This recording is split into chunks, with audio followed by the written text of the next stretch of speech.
All right, everyone. So after digging through some different reverbs on my Axe 3, I found something that was really interesting, and I wanted to kind of dive into it a little bit because I've been in search of the perfect spring reverb for quite a while. Love all the hall reverb stuff, plate stuff in here, but the spring stuff was just kind of hard for me to grab onto just because I have a real 2-rock here and an Amplified Nation steel string singer. Those are the most lush spring reverbs I've ever heard. So I wanted to dial something in kind of close, but no matter what, it was just extra boingy, if that makes sense. So I wanted to kind of show you what I came up with, something that mimics the 2-rock traditional clean type of reverb, which is categorized as like a lush tube spring reverb, I guess you could call it. So it doesn't have all those weird boingy artifacts going on. So I'm gonna show you what's going on here in Axe 3 Edit. Now I'm not sure that this reverb is available yet for all the other units, but maybe try this process with some of the other springs. So right now we're in Axe Edit, and I have this dual amp preset going on. This is like a really big, bold type of thing going on. This is basically the 2-rock traditional clean combo tone match and the steel string singer tone match in one. It's awesome. It's huge sounding. We don't have to worry about this RTA, but here it is, the studio spring, and I'll play kind of the clean stuff and the overdriven stuff too.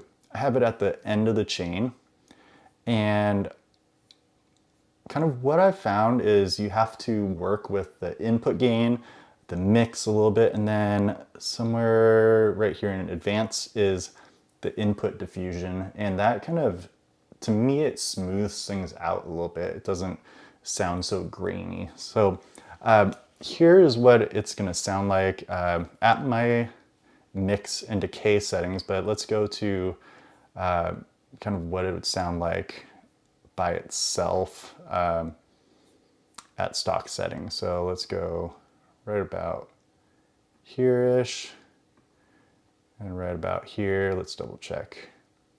Okay, 1.83 and 19.6.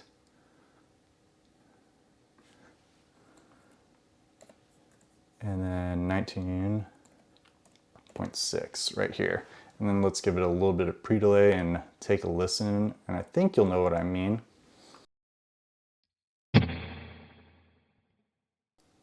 So you hear it kind of boinging off in.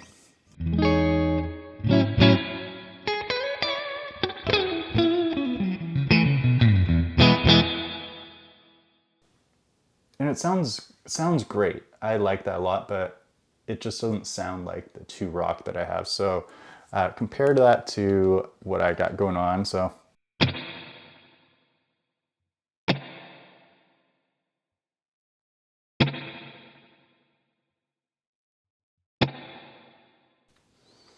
there's a lot more movement going on in the reverb.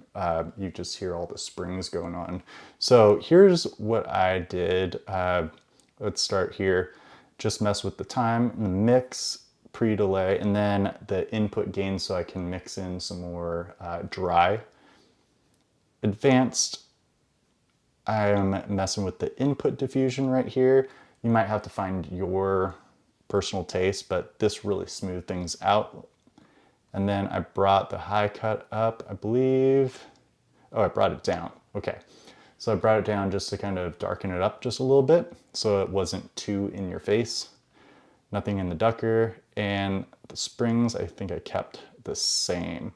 So let's go ahead, hear those again.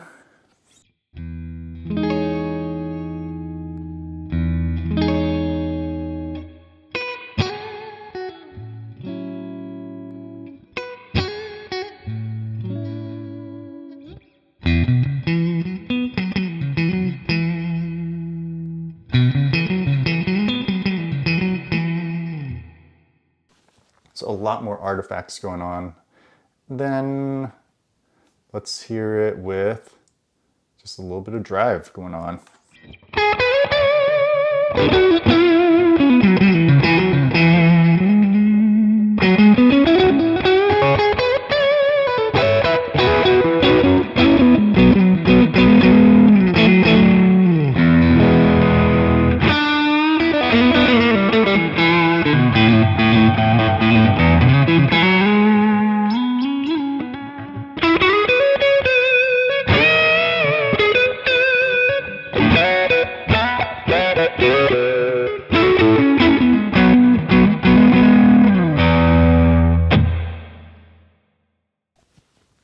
All right, and then let's go to how it sounds in its stock settings.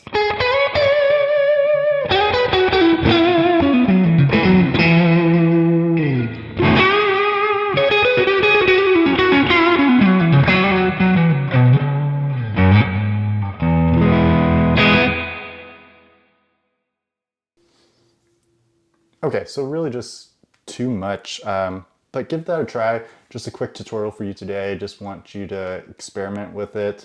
If you have the Axe 3, give the Studio Spring a try. Other than that, use these same kind of parameter shifting with all the other springs, and especially the input diffusion. That's going to really smooth things out a bit. So we'll see you next time.